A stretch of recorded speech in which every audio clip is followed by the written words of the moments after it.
Hey, I just want to reference something that was in our YouTube channel on Freaky Bowen Mountain Part 2 when we talk about an Aboriginal artefact that was found and brought into a house. And after that, you know, whether you want to link it or not, this stuff started all at the same time it was brought into the house. So that's the stone there.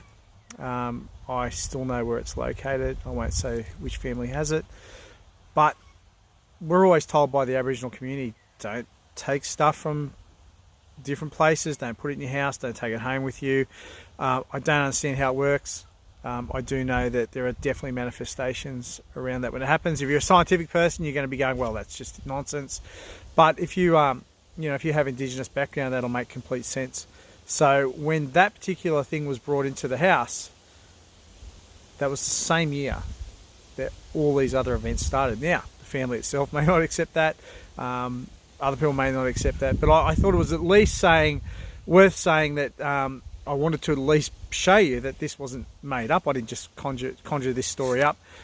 This was actually found in the ground and is still there. It's still present today, and it's an incredible thing. I think one of the worst things that people say about Indigenous Australians is that they were primitive and they just didn't have the capacity to do this. This thing is made so well.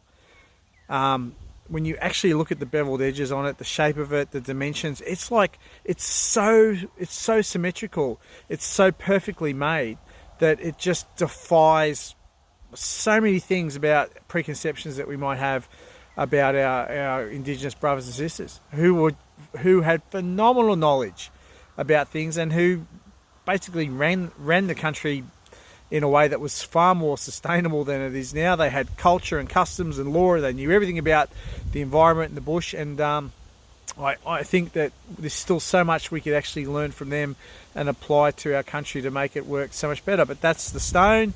Whether it was a stone tool, whether it was a Chiringa stone, I don't know if we're ever going to be entirely sure, but I know that artifacts should not be brought into houses. But that's the one from the story. God bless.